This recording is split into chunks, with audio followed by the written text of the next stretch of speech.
안녕하세요, 해사랑입니다. 제가 이번엔 여행하는 전기수라는 캐릭터를 만들어서 일러스트를 그려왔는데요. 한 장의 이런 일러스트를 완성하기 위해서 어떤 과정을 거쳐서 이 그림을 완성할 수 있었는지 그 과정을 디테일하게 여러분께 풀어보도록 하겠습니다.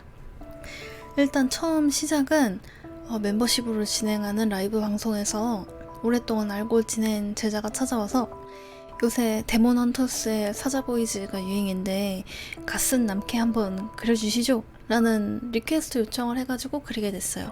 제가 이전에 너무 진지하게 제 내면적인 아픔에 대해서 성찰하는 자기표현식의 그림을 그렸다 보니까 조금 가볍고 재밌는 그림을 좀 그리고 싶더라고요. 그래서 방송에서 이제 고민을 털어놓던 찰나에 동양풍을 굉장히 좋아하는 제자가 그런 리퀘스트 요청을 해줘서 시작을 하게 되었습니다.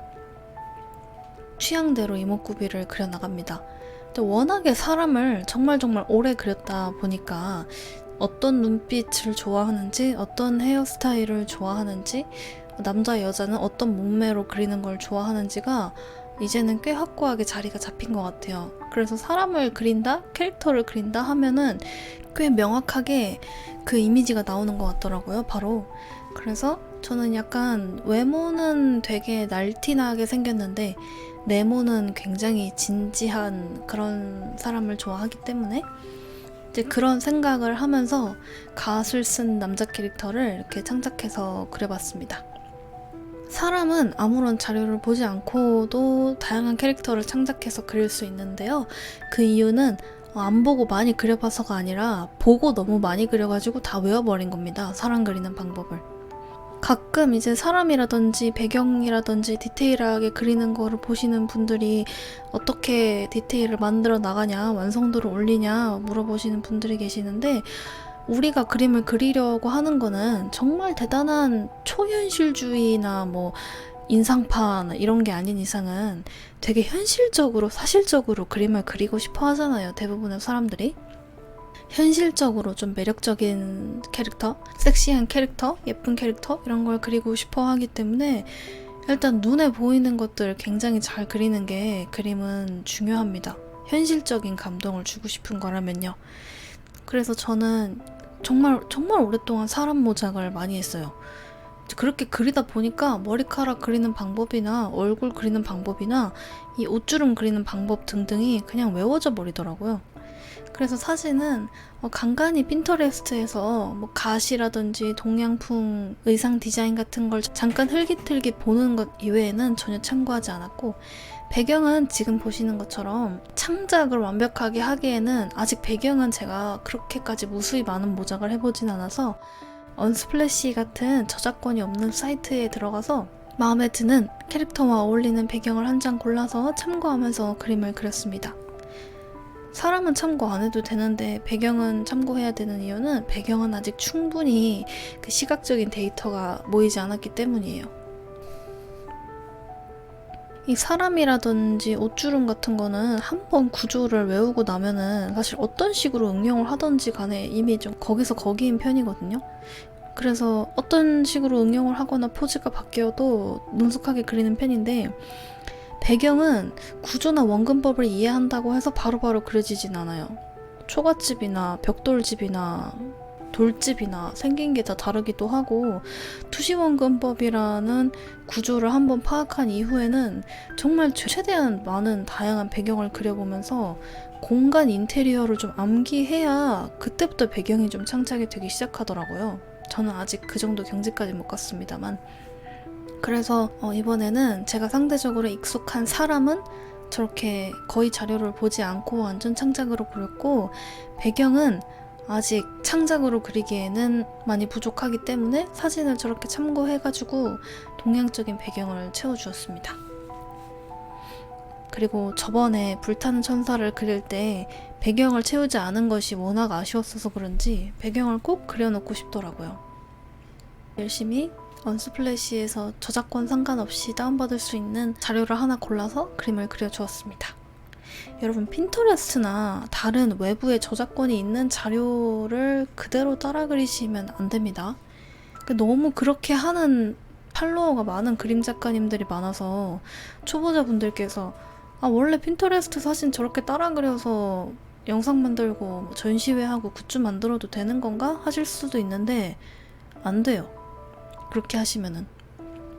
원래 남의 거는 갖다 쓰면 안 됩니다. 갖다 쓸 거면은 저작권이 없는 그런 이미지들 위주로 구성해서 참고를 하셔야 됩니다. 간단하게 생각해 보시면 쉬워요. 여러분이 여러분의 얼굴이라든지 여러분 집안의 예쁜 사진이라든지 그런 것들을 찍어가지고 올렸는데 그게 예쁘다고 누가 여러분 얼굴 사진 따라 그리거나 여러분 사진 참고해가지고 유튜브 영상 만들고 굿즈 만들고 이러고 있으면 되게 어이없을 것 같지 않나요? 생각보다 이 미술 저작권이라는 개념이 정말 법적으로도 사실 너무 애매해가지고 정확하게 판단할 수 없어서 우리나라에도 아직 이 저작권 개념이 많이 흐리긴 한데 남의 거는 원래 갖다 쓰면 안 되고 따라 그려서도 안 되는 거예요. 애초에 모작이나 공부용이라고 그렇게 따라 하는 거는 괜찮지만 제가 안 된다고 말씀드리는 거는 유튜브 영상을 만드는 것처럼 수익을 창출하는 일이나 굿즈를 만들어서 판매하는 거나 전시하는 것처럼 돈을 버는 행위는 절대 하시면 안 됩니다. 남의 거 따라 그린 걸로. 이제 그림을 어느 정도 스케치를 완성해서 채색을 들어가려고 하는데 너무 막막하더라고요. 이 채색에 대해서 어떻게 해야 될지. 근데 이제 디테일한 묘사를 진행을 하려면 반드시 그 디테일을 받쳐주는 서사가 필요하거든요. 시간의 흐름에 따른 이야기가 필요합니다. 그래서 그림을 그리다가 어떤 분위기로 그릴지 정하려면 좀 기획이 필요하겠다 싶어서 또 마찬가지로 방송에서 이러한 것들을 세팅을 한 다음에 어떤 식으로 진행을 할지 글로 써보면서 시청자들과 기획을 이어갔습니다. 날씨는 좀 새벽에 비 오는 날로 정했고요. 시간대는 새벽에서 아침으로 넘어가는 시간, 감정은 살짝 아련함, 그림의 주제는 새로운 시작, 그리고 캐릭터의 이야기도 정해주었습니다. 캐릭터의 성격이나 캐릭터의 이야기에 따라서 색깔이라든지 이런 게 완전히 분위기가 달라지기 때문에 반드시 정해야만 했어요.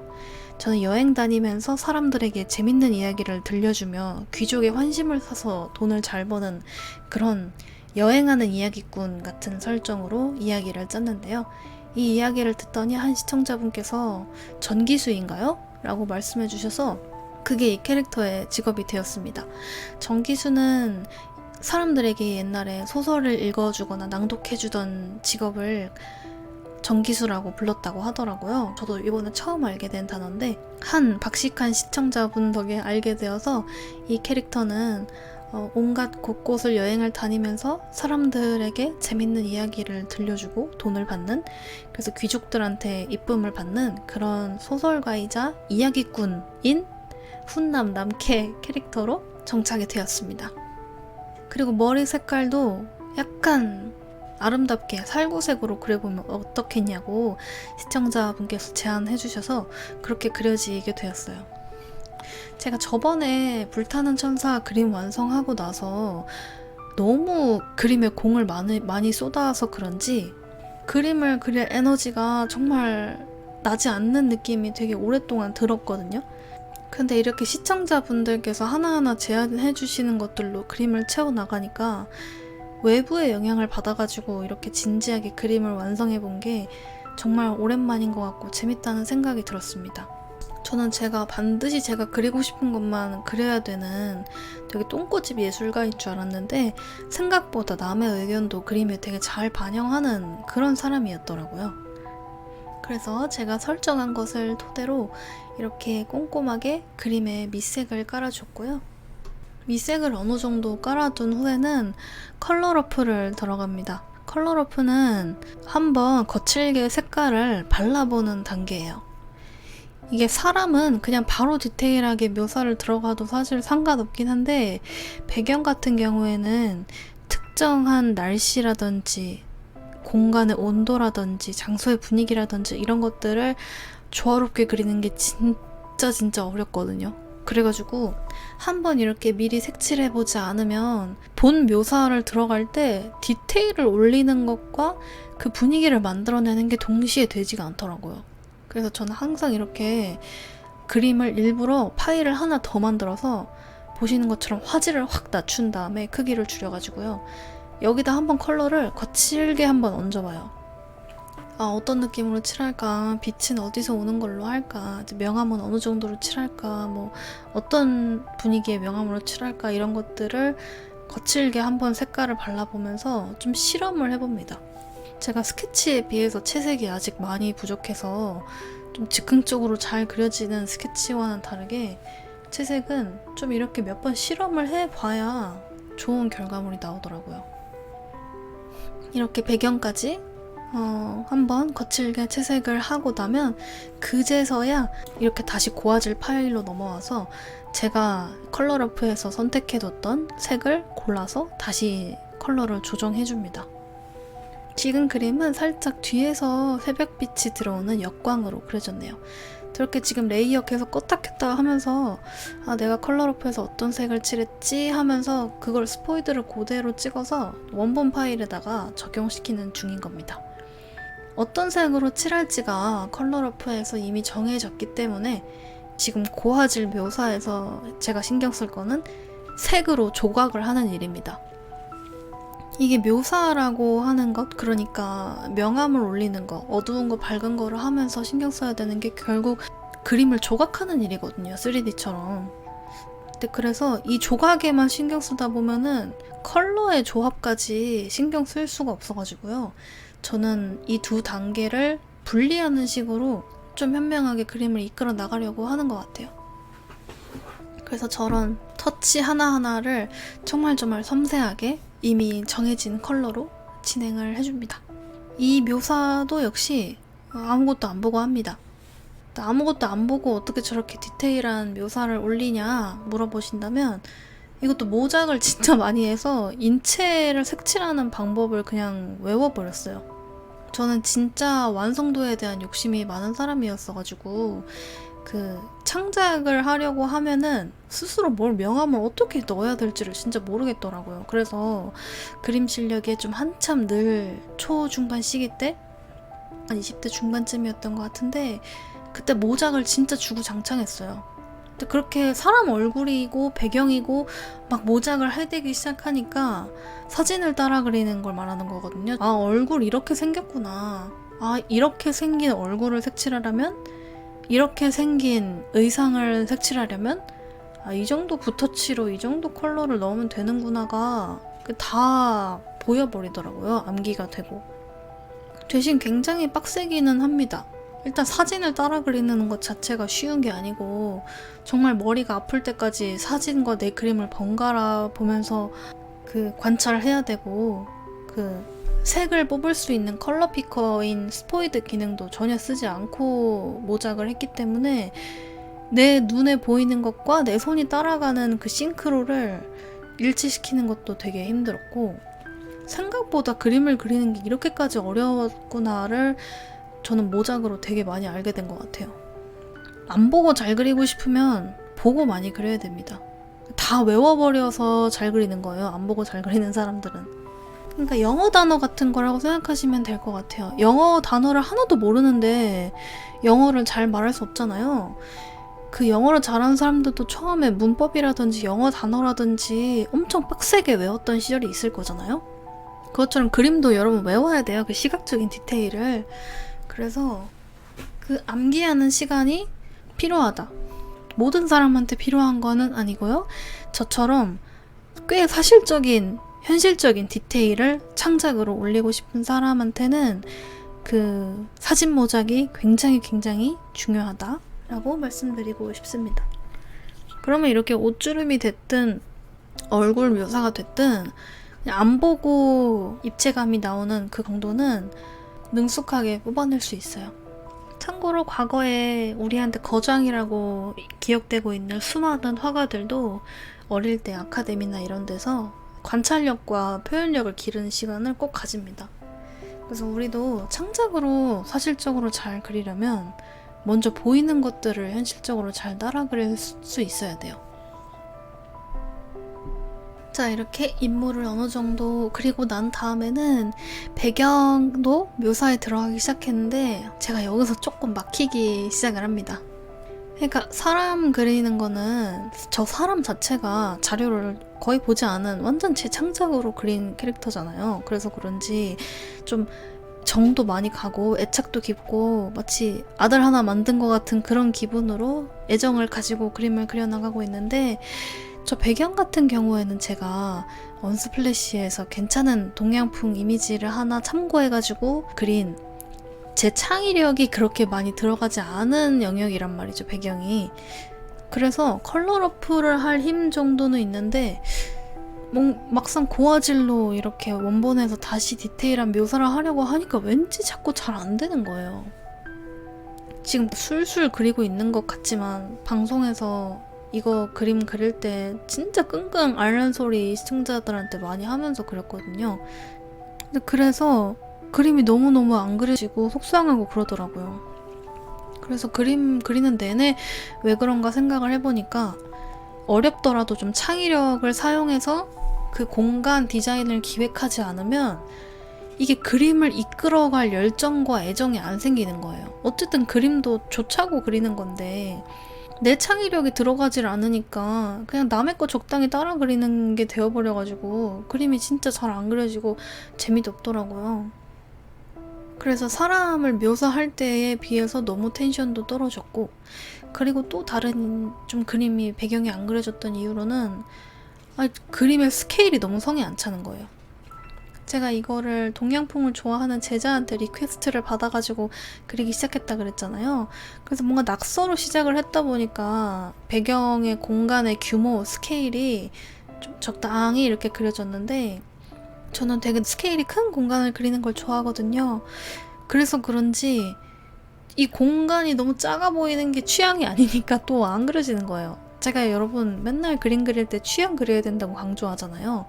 그러니까 이 사람 그린 건 너무 취향으로 잘 나왔는데 배경이 너무 취향이 아닌 거예요. 공간이 너무 작아가지고 내 디자인이 많이 들어간 것도 아니고. 그래서 저렇게 지금 묘사를 계속 하다가 너무 안 돼서 결국 배경은 도저히 그릴 힘이 안 나온다, 그냥 컬러러프 했던 거 그대로 쓰고 배경은 묘사를 하지 말아야겠다, 그 결론이 나왔거든요. 그래서 사람 얼굴만 좀 더 애정있게 마무리해줬고요. 배경은 아까 컬러러프 했던 거를 그대로 옮겨 쓰면서 사람과 배경이 좀 조화롭게 어울리는 정도에 붙었지만 추가로 넣어주었습니다. 그러니까 컬러러프는 본 묘사를 잘 하기 위한 과정인데, 이 그림은 배경 본 묘사를 아예 진행하지 않은 겁니다. 그래서 개인적으로는 굉장히 속상한 그림이 나온 거죠. 물론 이제 그림을 많이 그려보지 않은 분께서는 배경이 지금 뭐가 문제지 하실 수도 있는데, 그래도 그간 그려왔던 퀄리티와 개인적인 욕심이 있는데 뭔가 거칠거칠한 붓터치로 배경을 마무리하게 돼서 되게 아쉬웠어요. 그래서 이번 그림에서 깨달은 저에 대한 배움은, 나는 사람뿐만이 아니라 배경까지 공간 디자인과 세계관 디자인을 해서 일러스트를 그려야 되는 사람이다. 그림에 내 창의력이 진짜 많이 쓰여야 재밌게 그릴 수 있는 사람이구나 라는 거를 다시금 알게 된 것 같아요. 제가 배경 그리는 걸 얼마나 좋아하는지를 또 알게 된 것 같습니다. 그렇게 해서 오랜만에 그린 남자 캐릭터가 완성이 되었고요. 이 친구는 또 여기저기 다양한 지역을 여행 다니면서 재밌는 이야기 들려주고 사람들한테 예쁨 받으면서 방방곳곳을 여행하며 그렇게 글을 쓰고 이야기를 만드는 그런 일을 하며 살아갈 것 같습니다. 제가 저번 영상에서 악플이나 이런 것 때문에 힘들어가지고 그림을 그릴 힘을 많이 잃어버렸다고 말씀드렸는데, 그 이후로 어떻게 또 방송 시청자들이 함께 해주셔서 새로운 그림을 그리게 된 것도 굉장히 감사하고, 제가 요즘에는 유튜브에서 마냥 그림 팁을 이야기하기보다는 정말 다양한 저에 대한 개인적인 이야기들도 많이 하고 있는데, 들어주셔서 여러분 진심으로 감사하다는 말씀을 드리고 싶습니다. 이 그림의 주제도 새로운 시작이니까 이 그림을 계기로 훨씬 더 멋진 컨셉 디자인과 세계관 디자인이 된 그런 일러스트를 가져와서 계속 예술을 지속하고 싶은 다양한 분들께 또 영감이 되고 동기부여가 되는 그런 영상을 만들고 싶다고 진심으로 생각합니다. 마지막으로 드리고 싶은 말씀은 그림이든 뭐 글이든 뭐든 프로답게 익숙하게 무언가를 하고 있는 사람을 보면 진짜 쉬워 보이잖아요. 보는 당시에는 아 진짜 어떻게 저런 걸 매번 만들어내지, 저런 걸 어떻게 매번 그리지 하는데 정작 그걸 만들고 있는 사람은 되게 고통스러워요. 그리고 그 고통은 실력이 낮으나 높으나 똑같은 것 같아요. 그래서 여러분이 만약에 그림 그리다가 작업을 하다가 진짜 힘들고 안 돼서 속상하다면 여러분이 못해서 그런 게 아니고 원래 작품을 만들고 창작을 하는 게 그렇게 힘듭니다. 그리고 그걸 그렇게 힘들어 하는 사람이니까 눈이 높아지고 표현 욕구가 높아서 할 수 있는 것 같아요. 자기 그림에 만족하고 스트레스가 없는 사람은 그림이 안 늘거든요. 이 그림을 그릴 때의 저와 마찬가지로 나는 작업을 지속하는 게 너무 힘들다 하시는 분들은 정말 훌륭한 자질을 갖고 계신 거라고 말씀드리고 싶어요. 그렇게 힘드니까 그게 너무 부족해 보이니까 더 잘하려고 더 늘려고 고생해서 뭔가를 만들 수 있는 것 같아요. 예술가가 대중에게 주는 쾌락은 그 작품을 만든 작가의 고통에 비례한다 뭐 이런 말이 있지 않습니까? 저는 그거 완전 공감합니다. 오늘 영상은 여기까지 하겠습니다. 그림 그리는 작업 과정은 100% 방송으로 공개하고 있으니까 주로 멤버십 방송을 하긴 하지만 시간 되시는 분들은 멤버십 가입하셔서 놀러 오시는 것도 추천드리고요. 그림을 그리는 제 개인적인 예술 철학이나 방법론에 대해서는 2편의 VOD 강의로 완벽하게 정리를 해놨으니까 배경을 도전하고 싶으신 분들이나 그림을 진지하게 독학을 시작하고 싶은데 방법을 모르시는 분들께서는 영상 더보기란에 있는 강의 링크도 참고해 주시면 감사하겠습니다. 그럼 저는 다음에 또 여러분께 도움이 될 만한 그림 영상이나 토크 영상으로 찾아뵙도록 하겠습니다. 작업을 하시면서 어려운 점이나 힘든 점이 있다면 댓글로 남겨주시면 제가 참고해서 영상 만들 때 답변해 보도록 하겠습니다. 긴 영상이었는데 끝까지 봐주셔서 진심으로 감사합니다. 다음 영상으로 또 만나요. 감사합니다. 안녕.